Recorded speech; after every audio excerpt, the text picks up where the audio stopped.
আমি ফারাজ পড়াশোনা শেষ করে একটি প্রাইভেট কোম্পানিতে জব করছি এবং এই মুহূর্তে আমি আমার ফ্রেন্ডের জন্য অপেক্ষা করছি। আম সরি, আমি মনে হয় ভুল করে ভুল গাড়িতে উঠে গেছি। It's okay. সরি।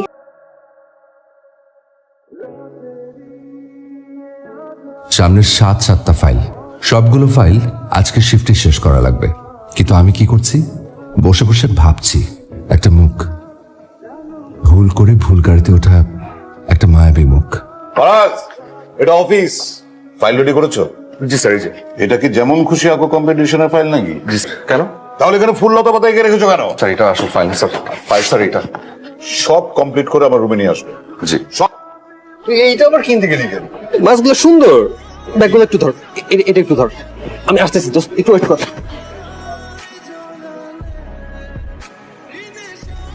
ধর ধর ধর ধর, তুই ওয়াশরুমে যাবি নাকি? আরে ওয়াশরুম না, কোথায় যাচ্ছিস? বলছি পরে।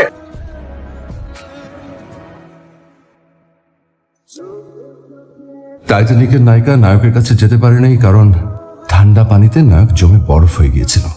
আর আমি আমার নায়িকার কাছে যেতে পারি নাই কারণ আমি আমার বন্ধুর গিফট বক্স আর গোল্ডফিশ হাতে নিয়ে বরফ হয়ে দাঁড়িয়েছিলাম। আর আমার বন্ধু ওয়াশরুমে বসে প্রকৃতিটাকে সাড়া দিচ্ছিল। কোনো মানে হয়? সেই জামানায় 7 বছর প্রেম করার পর তারা বিয়ে করেছিলেন, আর আমি এই জামানায় 1 মিনিট প্রেমে পড়েই ভাত খেতে পারছি না। কি রে, খাচ্ছিস না কেন? বাবা, মানুষ ভাত খেতে পারে না কখন? যখন পেট ভরা থাকে তখন খেতে পারো না। তুমি বুঝতে পারছো না, মানে ধরো খিদে ঠিকই আছে, তারপরও কিছুই খেতে পারছে না। তোর কি হয়েছে? যে মা, আমার না একটা মেয়েকে না ভীষণ পছন্দ হয়েছে, ভীষণ। দেখাই হয়েছে মাত্র 2 বার। এটা না অদ্ভুত, কোথায় যেন হুট করে চলে আসে, তারপর কিছুক্ষণ থেকে দুম করে চলে যায়। বাবা বলেছেন ডান ডান 3 ডান। 2 বার যখন দেখা পেয়েছি আমি মেয়েটার দেখা আরো একবার পাবো, কিন্তু এইভাবে যে দেখা পাবো সেটা ভাবিনি। ওনাকে প্লিজ একটু ধরুন, হাসপাতালে নিয়ে যেতে হবে। না না, হাসপাতালে নিতে হবে কেন? আমি ঠিক আছে, আমি ফাইন। না না, আপনার হাতে রক্ত পড়ছে তো। কই? আল্লাহ বাঁচাইছে যে তোর জ্ঞান ফিরছে। মেয়েটা কই? কোন মেয়ে? আমাকে আমাকে হাসপাতালে দিয়ে গেল যে। চলে গেছে হয়তো। আর আমাকে তো ফোন করছে তোর ডক্টর তোর মোবাইল থেকে, এরপর আমি আসছি। অবস্থা দেখেন একবার, একটা মেয়েকে খুব পছন্দ করি, এনে 3 বার দেখা হলো, অথচ মেয়েটার নামও জানি না। দোস্ত চল। বুঝলাম না, মেয়েটা চলে গেল কেন? আর আমি বুঝতে পারছি না তুই কোন মেয়েটার কথা বলছিস। খুব সুন্দরী, বুঝলি?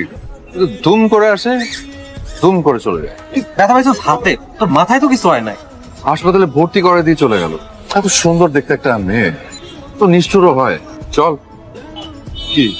আমার মনে হয় তুই মাথা কোথাও আঘাত পাইছিস, আমি একটু চেক করতে চাই। আরে ছাড়। আপনি এখানে? আমি তো জব করি। আমিও এখানে জব করি। কবে জয়েন করেছেন? প্রায় 1 বছরের মতো। 1 বছর? ওই আমি তো আপনাকে কোনোদিন দেখিনি। আপনার শিফট কখন? বিকেলের শিফটে। তাহলে কিভাবে দেখবেন বলেন? আমার সকালের শিফট। আমি ফারাজ। আনিকা। আপনার হাত ঠিক হলো? হ্যাঁ, এই তো অলমোস্ট ঠিক হয়ে গেছে। যে মেয়েটাকে অলিতে গলিতে রাস্তায় রাস্তায় তন্ন তন্ন করে খুঁজেছি, ওই মেয়েটা আমার অফিসে জব করে। আপনি আপনি প্রতিদিন এইখানটাতে বসেন? হ্যাঁ। আমি না প্রতিদিন ঠিক ওইখানটাতে বসি। আপনি আপনার ডেস্কে বসেন, তাতে আশ্চর্য কি আছে? তাই তো, এমনি।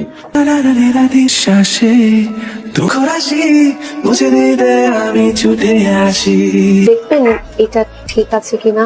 হ্যাঁ শিওর, ঠিক আছে। এই জায়গাতে কোম্পানির নামটা মিস হয়ে গেছে। ও, থ্যাংক ইউ সো মাচ। আসবো? এসো। স্যার, কোনো ছুটি দেওয়া যাবে না। কদিন আগে তুমি 2 দিন ছুটি নিয়েছো। এটা অফিস, আমার বাসা না। আমি ছুটি নিতে আসিনি স্যার। বেতন মাস শেষ হয়েছে, মাসের মাঝখানে কিসের বেতন? স্যার আমি বেতনের জন্য আসিনি। তাহলে কি জন্য আসছো? রিজাইন করতে চাও নাকি? না না না না, তুমি রিজাইন করতে পারবে না। তুমি গাধা আছো, কিন্তু খাটতে পারো। এসব ফালতু আবদার নিয়ে তুমি আমার কাছে আসবে না। এটা অফিস, তোমার মামার বাড়ি না। ছুটি, বেতন, রিজাইন কোনো কিছুর জন্য আসিনি। আর তাছাড়া আমি জানি এটা আপনার বাসা না, এটা আমার বাসা না, এটা আমার মামারও বাসা না, কিন্তু এটা আমার মামার অফিস। আর আমি আমার মামার অফিসে আরো বেশি বেশি কাজ করতে চাই। আমি এসছি শুধু বিকালের শিফটটা চেঞ্জ করে সকালে চলে আসতে। তো বেশি বেশি কাজ করতে চাও, ভালো কথা। এই জন্য বিকালে শিফট চেঞ্জ করতে হবে কেন? মামা, আমার বিকেলে না পেটটা কেমন যেন একটু মোচড় মেরে ওঠে, খুব সমস্যা হয় কাজ করতে। মানে তোরা এই যুগের ছেলেপেলে কি অসুখ বাঁধাচ্ছিস? হ্যাঁ, আচ্ছা ঠিক আছে, যা, কালকে সকালে আসিস, আমি ম্যানেজ করবো।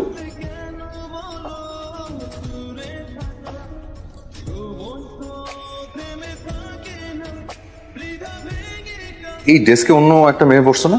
আমি তো অফিসে আছি কাজ করতে, মেয়ে দেখতে। সকালে ঘুম ভাঙতে দেরি হয় বলে বিকালের শিফটে কাজ করাই আমি সকালের ঘুম রেখে অফিসে আসছি, অথচ যার জন্য আসছি সে নাই। শুধু আমার সাথে এরকম কেন হচ্ছে? হ্যাঁ দোস্ত, অফিস শেষ করে রেস্টুরেন্টে আয়, একটা গুড নিউজ আছে। কোন রেস্টুরেন্টে? আরে তোর ফেভারিট রেস্টুরেন্টে।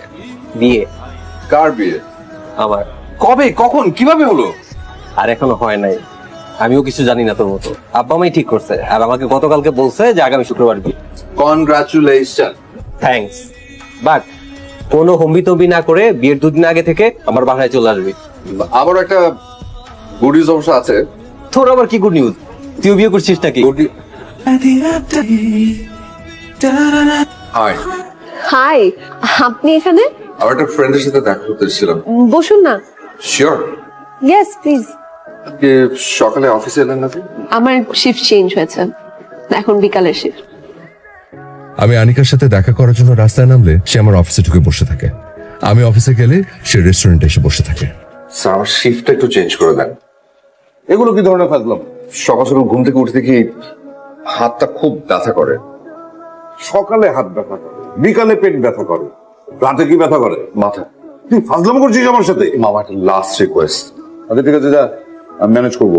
কিন্তু শোন, এরপর যদি আরেকবার শিফট চেঞ্জ করার কথা বলিস, তাহলে কিন্তু এই মামার শুধু মামা থাকবে না, তাহলে বাঘ মামা হয়ে যাবে। ওরে বাবা, আর কিছু চেঞ্জ করতে যাবো না।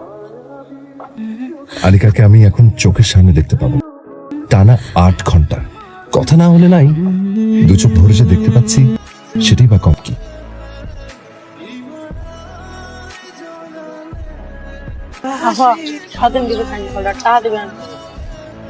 আপনার কাছে কি 100টা টাকা আছে? হ্যাঁ।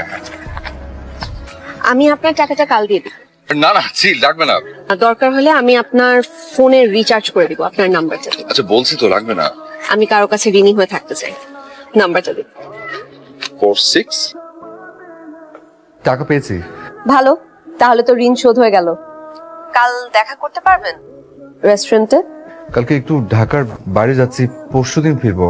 ঠিক আছে, তাহলে পরশুদিন দেখা হবে। ওকে। তুই কি আমার শেষ পর্যন্ত পাহারাদার বানা দিলি? আমি তোর জন্য কি এখানে পাহারা দিব?